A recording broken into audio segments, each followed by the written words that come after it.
parent of a PURA no longer young adult, but adult woman, 56. She is the grand matriarch of the PURA family.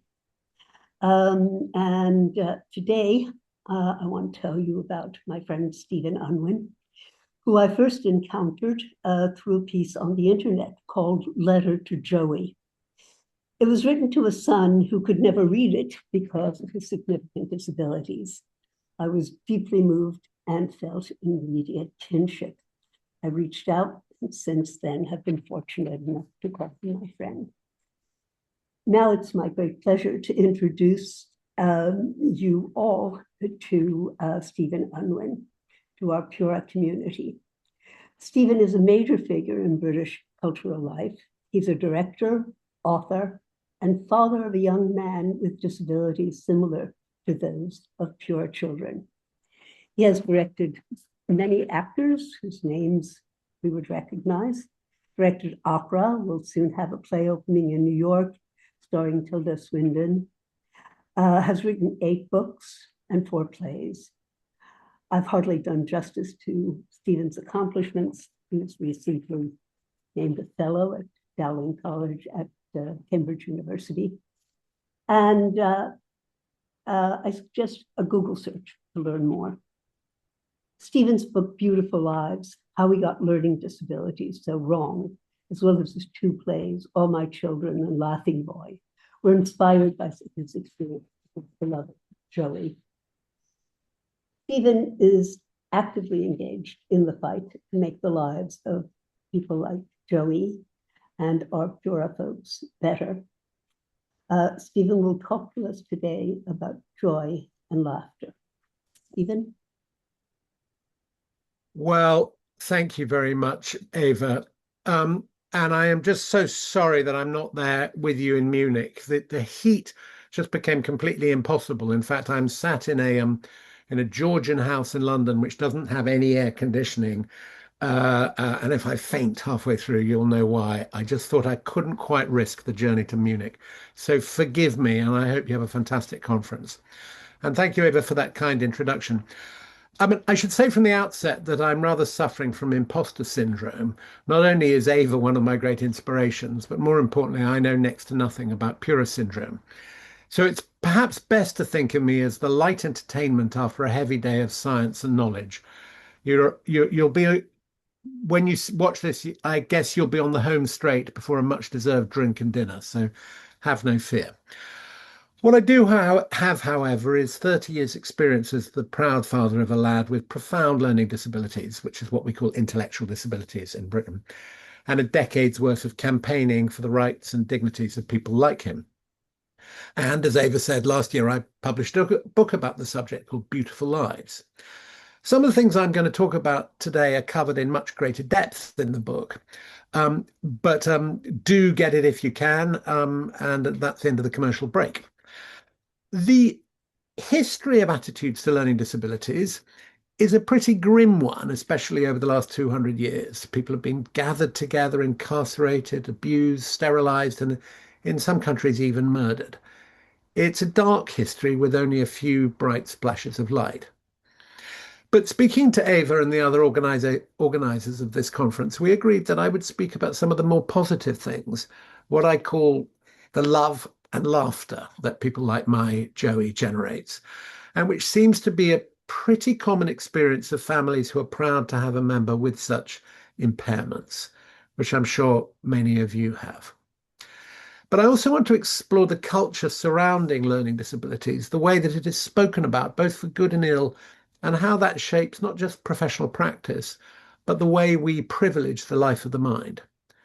Socrates famously claimed that the unexamined life is not worth living. As Ava here, a great scholar and teacher, asks so brilliantly with reference to her beloved Sesha, how can one unquestionably read and teach texts that give reason pride of place when each day one interacts with a wonderful human being who displays no indisputable evidence of rational capacity? It's a fundamental question that we should never forget. If the unexamined life is not worth living, then Joey's life, as the eugenicists and the Nazis would have claimed, is not worth living either. Joey would dispute that, so would I. And so the way that we talk about the subject, the language we use, the stories we tell, all matter. I want to start with an important point, or I want to continue with an important point. I don't regard Joey's love and laughter as compensation for parenting a different kind of child. I don't think that we're given these children to make our lives better or make the world a better place, really. I don't believe in divine providence, and I try not to think of a human being as a walking metaphor. Instead, I see this love and laughter as a fundamental part of the experience of parenting such a child. It's central to the good, beautiful lives that they lead. And I think we need to champion that fact. Love and laughter is our daily reality, but it's a reality that the rest of the world often struggles to understand. Surely they think we must be spending our days in grief, bitterly disappointed that our children aren't reading books, conducting orchestras, and getting scholarships to Ivy League universities. How can we possibly laugh in the face of such quote unquote tragedy? Worse, how can we love them as our own? And if we don't spend our days in despair, secretly despising our children, then the world sometimes imagines we must be in denial. What's also so little understood is that loving our kids, laughing with them, is the easy bit. The hard bit is securing for them the support that they so evidently need and deserve. And while, of course, every country has different systems, that is something that I have come across pretty much everywhere. And so it's my view that this experience of love and laughter carries its own serious lessons for the rest of the world. In other words, Joey has helped me look at the world from the other end of the telescope. What is traditionally seen as strange turns out to be entirely natural, and what is thought to be normal looks dysfunctional and peculiar. The experience turns the world on its head. And so love and laughter isn't just a psychological truth, it's a desperately political one. Of course, not everything is so sunny and things inevitably go wrong. Joey has been pretty lucky, but in Britain at least, and no doubt the rest of the world, there are many examples of poor services in education, health and social care for people with learning disabilities. The consequences are sometimes minor, sometimes huge, with neglect, abuse and cruelty still casting their grim shadows. In Britain, when this happens, and I'm sure the same in the United States, observers immediately call for three remedies: better state regulation, the investment of more money, and increased specialist training. As a realist, of course, I recognize the value of all these three, but it's sometimes said in business that culture eats strategy for breakfast, and I believe that the real challenge facing the world of learning disabilities is a cultural one. Attitudes matter, and what is needed now is a revolution in cultural attitudes. So let me give some examples of how our experience of loving and laughing with a learning disabled person can offer us a better way of thinking, a better way of living, indeed, how it can suggest a better future for everyone. So, Twitter has been pretty ghastly for a while, and now rebranded as X and under new ownership, it's frankly really horrible.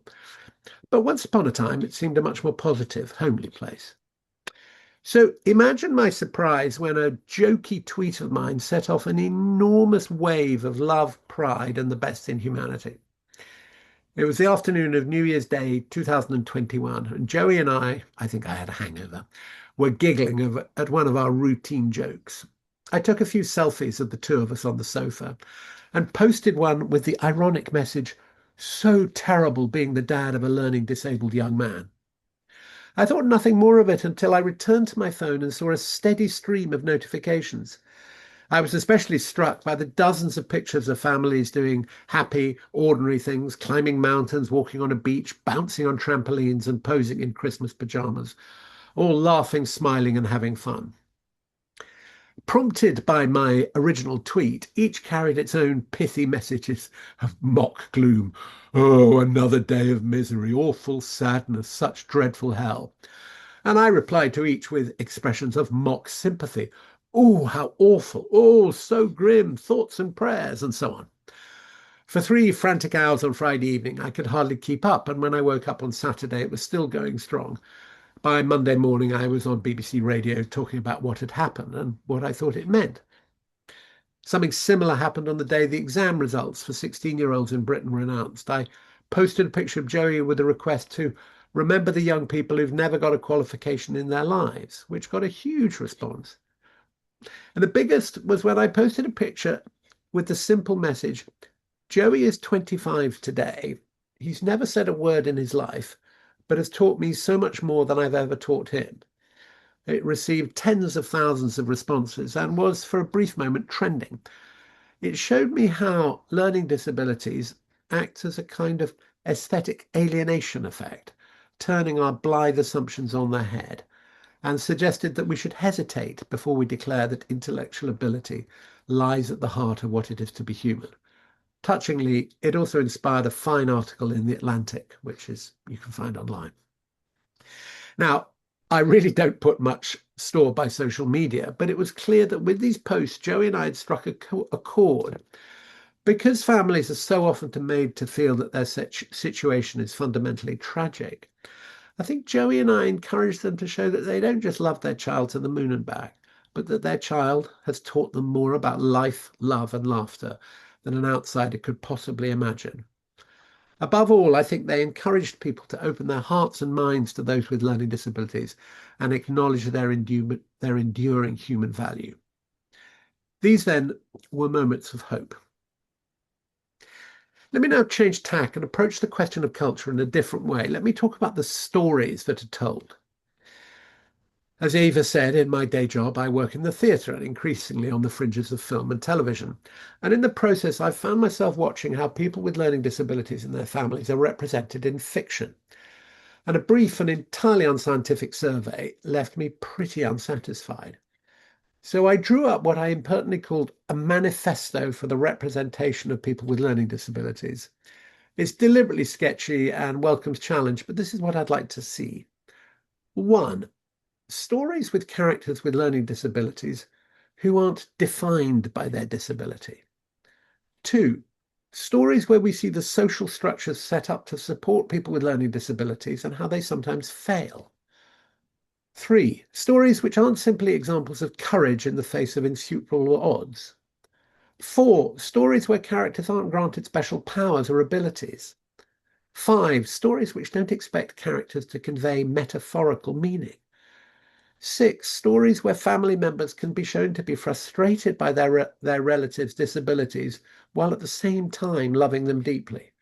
7. Stories which recognise some of the challenges of having a relative with learning disabilities, but don't show this as a tragedy. 8. Stories which show that while people with disabilities are sometimes the victims of abuse and cruelty, they often bring out the very best in people. 9. Stories which show the funny side without falling into mockery. 10. Stories where the language of contempt is challenged. In summary, I want stories which help readers and audiences see people with learning disabilities as our brothers and sisters, our mothers and fathers, our sons and our daughters. They are us and we are them. I think it's time that the arts found ways of representing this long neglected group. The discourse surrounding intellectual learning disabilities is broader than drama, of course, and can be found in everyday speech. The language used to define such people has continuously evolved, but it's notable how many terms originally designed to categorize and control a particular group are now deployed to attack a wide range of people simply because of their different opinions.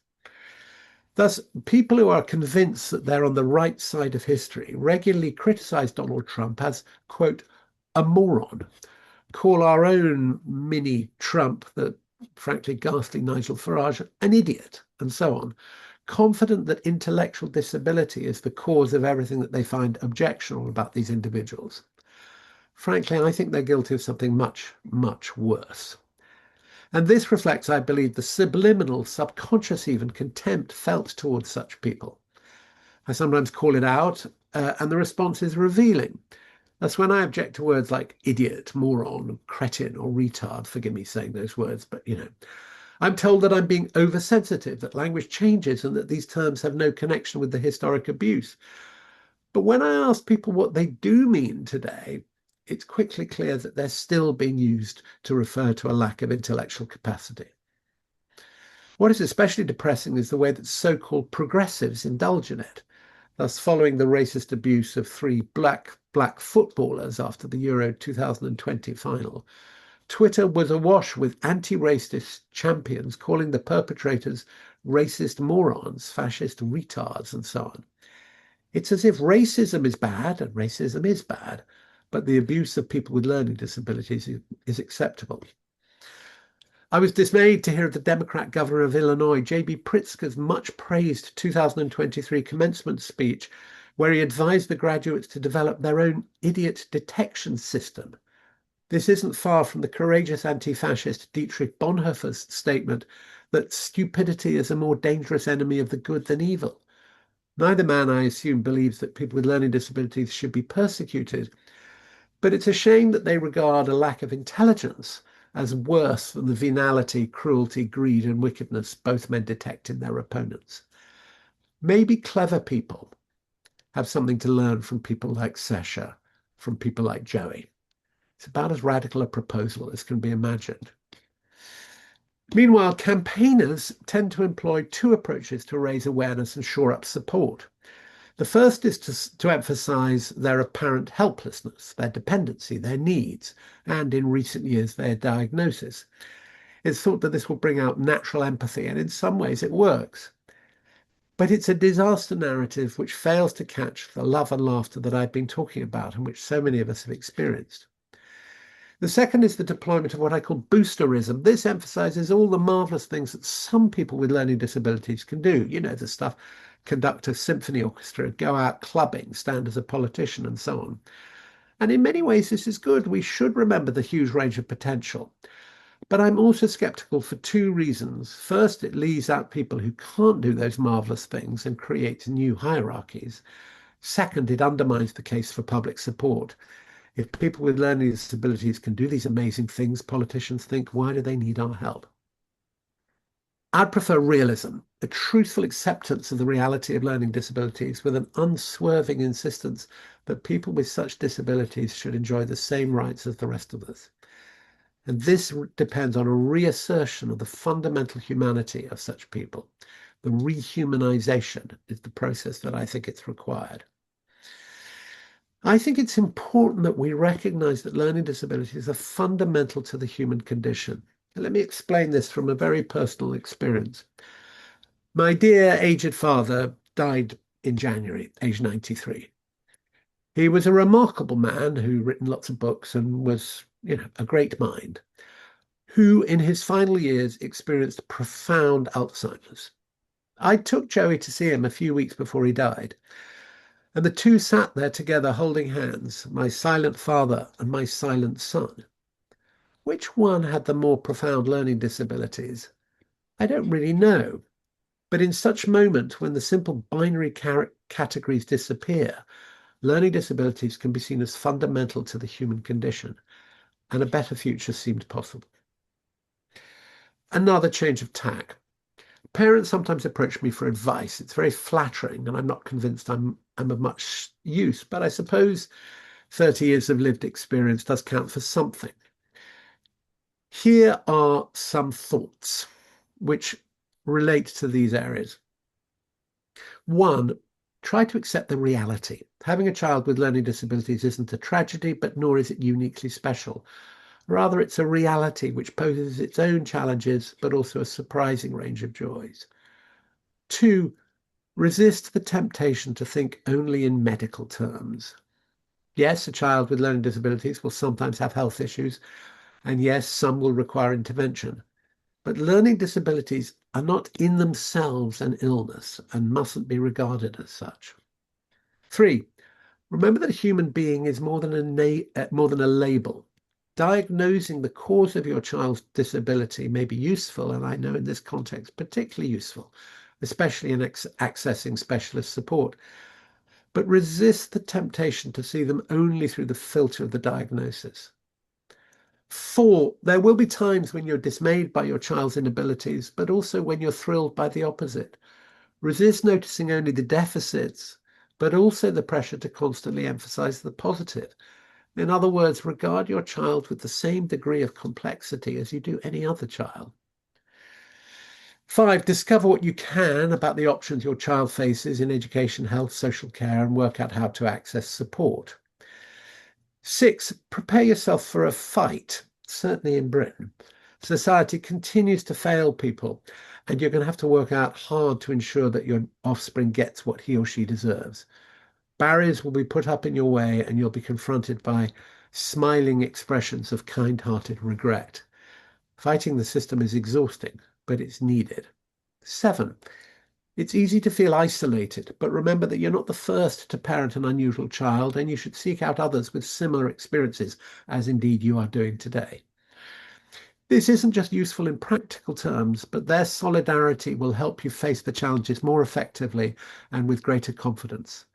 And I'm afraid you should be prepared to seek out professional or legal advice. 8, accept that you will be radicalized. The experience of a child with learning disabilities alienates the values and assumptions that many of us are brought up with, and may well help you see the world in a fresh, critical light. It will also give you the energy that you need. 9, remember that life isn't a race. Yes, there are things that your child will be able to do that will delight you, but also things that he can't do that will sadden you. Both are important, both are true.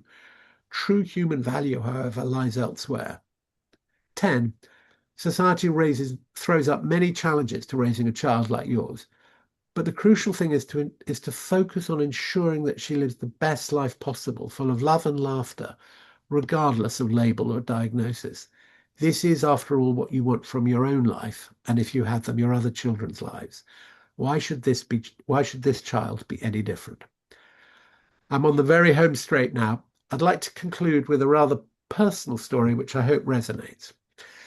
Now, my Joey loves that disgusting sliced processed cheese. I'm not sure who introduced him to this or why he loves it so much, but a few Christmases ago, I saw something I'll never forget. He and my daughter jumped onto our bed to open their Christmas stockings, and seeing a pack of cheese, which somehow Santa had worked out he likes, Joey took more pleasure in that pack of sliced cheese than I think I've ever seen in any other human being. No doubt my response was influenced by Christmas morning sentimentality as well as my undying love for him. But this was a smile that for a brief moment made the world feel like a good place where good things happen, where kindness and decency rules. As the title of my book suggests, he is living a beautiful life on his own terms and in his own way. And friends, such a life must be honoured. The critic might say that I'm infantilizing my adult son, that I'm patronizing him as an eternal innocent and exploiting his joy to make my point. And while I understand the argument and know that not everything in Joey's life is so blissful, I'd counter that such a smile is also a radical force for change that transforms many of the things we take for granted and makes us look at the world as fresh. The truth is, before Joey, I knew none of this, and everything that I did know was only in theory.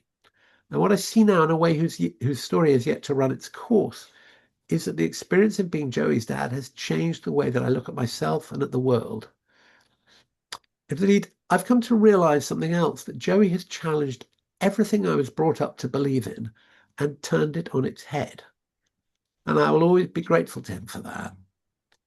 And for all the love and laughter, joy and struggle, wisdom, frustration and truth that he's offered me and so many of us. So you see, Joey and his golden smile, and that was an earlier draft of the book, the title of my book. His golden smile, the love and laughter that he so effortlessly generates, has changed my life.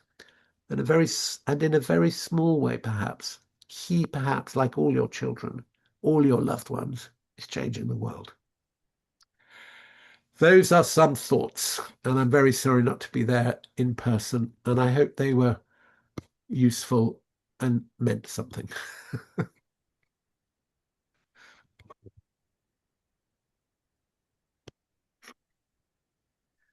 Thank you, Stephen. That was really wonderful. I'm a little teary-eyed. I got it. I learned it all from you, Ava. So No, you didn't. No, you didn't. Not at all. You learned it all from Joey. That's where you learned I it. learned it all from Joey. That's true.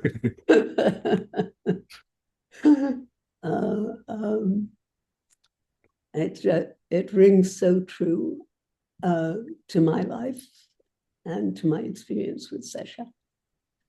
And one of the things that I so appreciate in your writing is your truth, the truthfulness and honesty, and hard honesty sometimes, in writing about your wonderful Joey. Because I realized when I was writing that doing anything but writing really truthfully results in either sentimentality or in whining. Yeah, why me? So we don't want to do that. And I have some questions. Some of it may cover some of the territory you've already gone through. I don't know how much time we'll have. But Stephen, you were raised by intellectuals. Your father, whom you mentioned, a diplomat, author of six books, was it, or 8 books? I don't know, lots of books. He was a guy, yeah.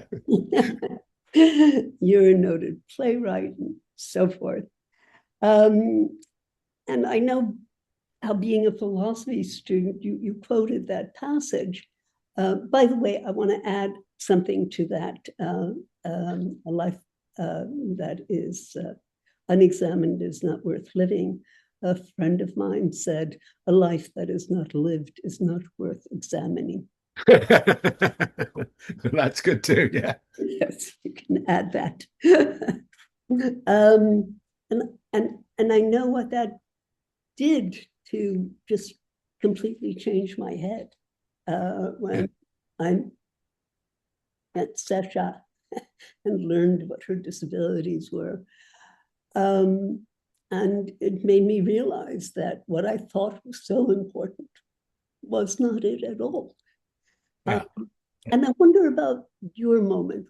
Did you have a moment or a period when that began to develop for you? Well, you were very kind and you mentioned that the other day I was given an honorary fellowship at my old college at Cambridge, Cambridge University, which was a real fantastic honor, and I was so thrilled. And I made a little speech there. But what I remember, and I didn't say this in the speech, and maybe I should have done, is I remember seeing a coach. So I was there in 1980, 79 to 82. And I remember seeing a coach draw up a bus, draw up outside the college. And a whole group of young people with Down syndrome got out of the bus and they were going to do a tour around the college. And I remember looking at them and I went, and I will admit to this, and I hate myself for this, but it's true. I said, thank God that's not going to ever be part of my life. And what strikes me about that is how is it possible for somebody, like I was at this fantastic university, it had a fantastic education, blah, blah, blah, blah, blah, and was meant to be this kind of, on track for an intellectual career, which actually I have had. How is it possible that I was standing there thinking that? And one of the things that I talk about in the book, and which I think I want to write about in much greater length, is that the vile ideas of eugenics were supported in Britain and in America and in Munich and elsewhere by intellectuals, by people at smart universities, in Britain, by Bloomsbury, by Virginia Woolf, and all of these people who are saying that people like your daughter or my son or others were, which is a kind of a riff on the unexamined life, they were living lives that were not worth living. And I don't think I was standing there looking at them getting off the bus and thinking these people should be, killed. But I did come away thinking, God, thank God that's nothing to do with me. And now, while Joey hasn't got Downs, I lots, he has in some ways his disabilities are more extreme than people with Downs. So the journey for me from that moment to standing receiving that fantastic honor the other day, which I think was largely given because of the work I've done in this field, um, is a 40-year journey. It's a really big one. And one of the things that is interesting that I've found is the way that he has taught the rest of his family. And I come from a big family with lots of quite high achieving people. And this is what I was trying to say about it's a radicalizing process. You know, I was taught by a brilliant British communist who, in huge influence on me, taught literature. But actually, this is much, much more radicalizing than any amount of left-wing studentdom, because this actually turns so much on its head. One of the things that I've tried to do in my life is I've tried to say, um, look, I have some cultural capital, whatever that word is, um, and that is there must not be a contradiction between that, which I care about, I passionately care about, and I try to write my books to be well written. That matters, like your magnificent work, Ava, to be able to raise the flag for that and say, I want absolute the best in terms of dramatizing or writing about or campaigning for this group. I've got a beautiful photograph somewhere of Joey looking at my book, which has got a beautiful orange cover, and it's got on the back a picture of me and Joey. And what I love about that photograph is that he's got no idea what's in it. I love that. I've written a book which has got an inspiration from him, and it starts with a letter to Joey, but it's much, much bigger than Joey. But it's wonderful. It's fascinating that there's Joey. He doesn't know it. He has no idea what's in it because he can't, he can't read. He can't, And I sort of find that touching and important that there is this book which, well, I mean, all the other stuff and the stuff you've done, Ava, and other people do. The danger is putting is going, oh well, it's intellectual disability. That sort of belongs in the kind of the scruffy corner. I'm kind of going, no, this is a fantastically important subject. This is so central. So one of the things I've been doing in Britain is trying to campaign for people to become learning disability nurses in hospitals. And I've been going around universities talking about it and the training for that. And I say that, and there's a problem that not enough people are signing up to it because they think it would be boring. And I'm saying this is the most interesting nursing care you could possibly be involved in. Surely this is fascinating and going to make a big, big difference. So that's what I mean when I talk about a cultural change. It's not about, William Shakespeare and the other cultural stuff that I burble on about sometimes. It's about a kind of a way of thinking and a way of conceiving this this engagement. So funnily enough, I had a very interesting conversation this morning with somebody who's got a boy who's a young boy, and she's finding it very difficult to manage. She works in healthcare, very difficult to manage both talking about healthcare with people with intellectual disabilities and at the same time being the mum of a lad with intellectual disabilities. And she says, how do you balance it? And I think that probably what's happened to me is, because Joe's now 29, that's one of the things I said to her, when he was 10, I wasn't able to do the stuff that I do, partly because I didn't know it, partly because I hadn't read about it, I hadn't lived and breathed it, and I hadn't met you and I hadn't met others. But I think that's interesting, that moment when you can say, what have I learnt from this, and what am I prepared to therefore, like just now, happy to talk about in public. Now, there are lots of things about Joey that I don't want to talk about in public. They're not deep secrets, but that would not be right.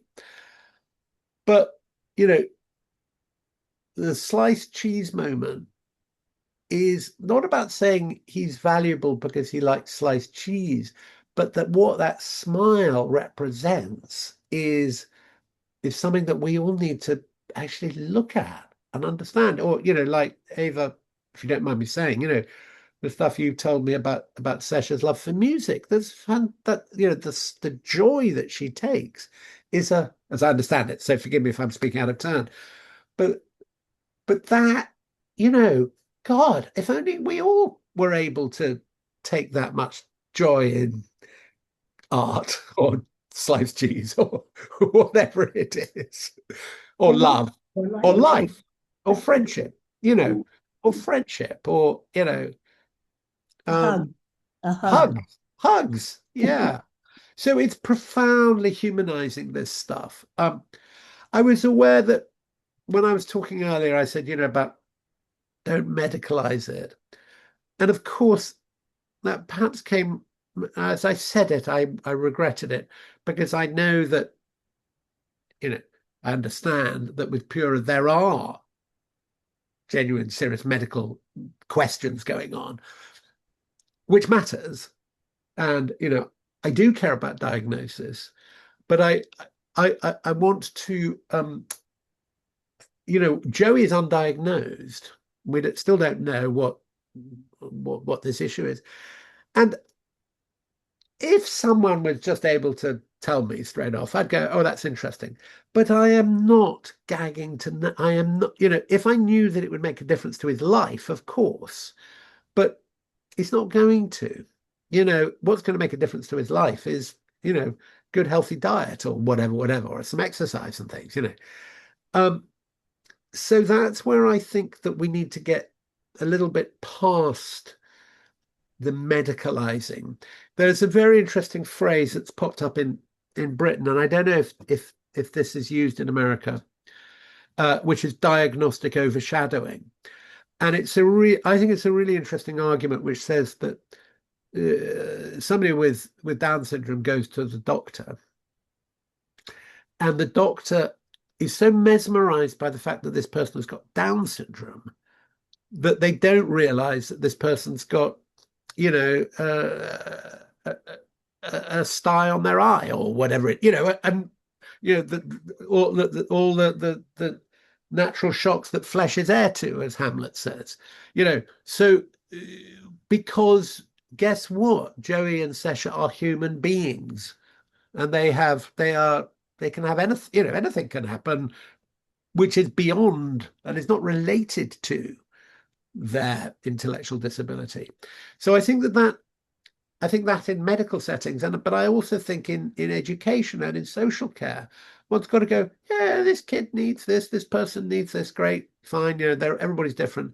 Now, let's then look that now, let's give them as a human being the best life imaginable. Which is where I think we've got to, it's not about, I'm not anti-diagnosis, but I am, diagnosis isn't the end. It's sort of, it's just a milestone on the way to making sure that people have the best possible care. Yes, a number of things. Well, I so much. I could talk with you forever. We could talk for hours, as we do. But as I'm sure many of the audience can as well. I wish they were. Indeed. I wish I was there. I'm sorry. No, I wish I were there too. I wanted you to say just a word or two, because you don't have very much time. In your book, you talk a lot about about the arts and the different ways in which the arts figure in the lives of people with intellectual disabilities. And you've talked about some of these already. But one that you haven't talked about is the ways in which people with intellectual disabilities can participate in yeah. And funnily enough, I now remember that you asked me to talk about it and I failed to. Let me just go through that. That's very important. Thank you, Ava.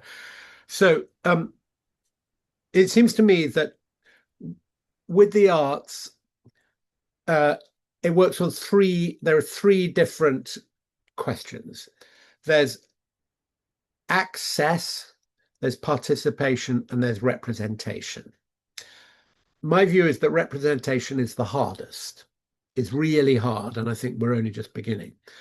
I think access is fairly easy, and that is, just about opening the doors and making sure that people can go into the museum or go to the concert or the theatre show and make sure that it's genuinely and properly accessible. Participation is magnificent, and there are so many different organizations which are trying to do this.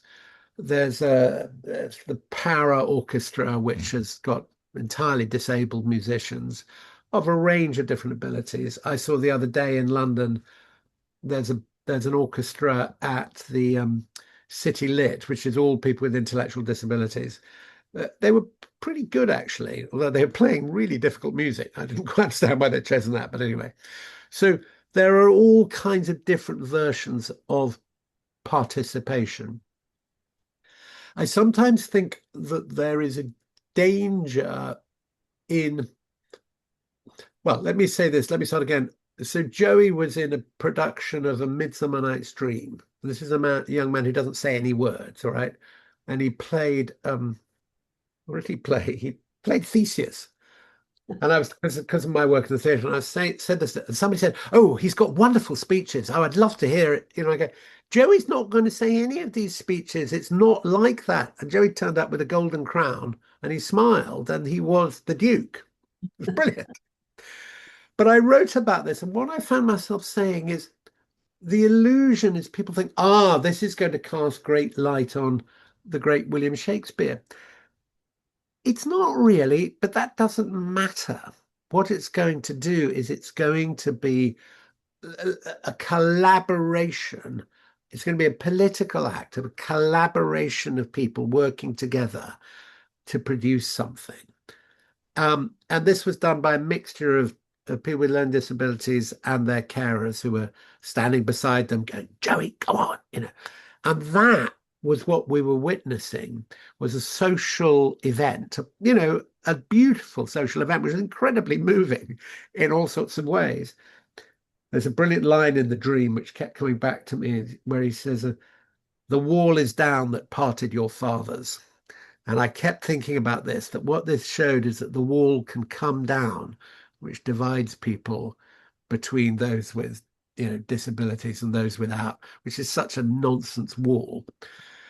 So what am I trying to say is that it was very, very beautiful, but as a kind of creative shared event. And the mistake, I think, I mean, of course, there can be somebody with intellectual disabilities who can act well or can play music well, and that's great, and there should be more of that. But it's participation, it's joining in, it's shared endeavor, it's community. And there is in Britain, and I'm sure in America, there is an epidemic of loneliness amongst people with intellectual disabilities, particularly older ones. What happened in Britain is the terrible institutions were closed down, and I understand why they were closed down, but there wasn't a sense of where people should go and live. And they just went and lived lonely lives in horrible flats with a carer coming twice a week. And so they'd had community of sorts. Even in these terrible institutions, there was some sense of community. And then they were thrown out of the places were closed, rightly closed, but there wasn't any sense of how you could have community after that. And I don't really need community because I can just sit and read another book.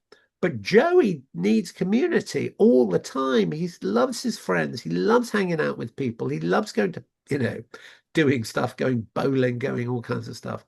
So that's what's necessary, is participate. And the arts, like sport, like all these things, are brilliant for that.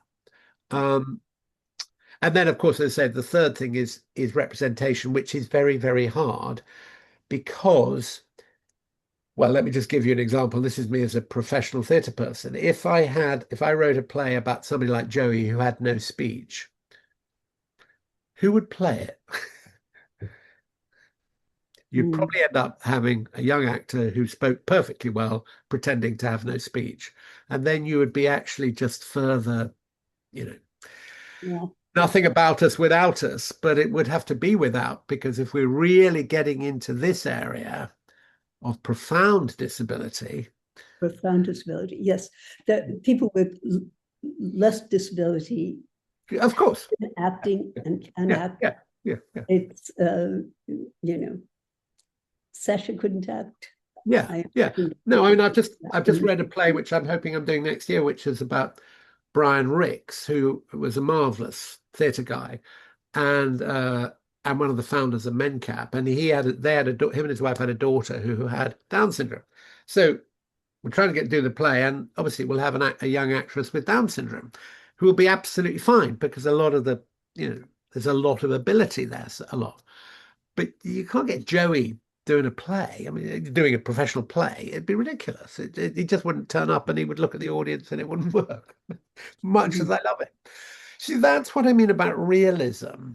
That's where we need realism, not, oh, my Joey's being excluded. You sort of go, well, he wouldn't want to. Do you know what I mean? We've got to wrap up. Yeah, I got message too. Yes, we're going to need to wrap up. And I hope that members of the audience, I hope folks who are listening to this can then continue the conversations over drinks. I think you're going to have drinks or dinner at this point. So thank you very much, Stephen. This was just wonderful. It's wonderful for me as a PURA parent, and I'm sure it was wonderful to the others. And I'm also glad that there are researchers in the audience because they too need to hear these stories. Great. It was a great pleasure. Thank you. Okay. Thank you very much. Goodbye.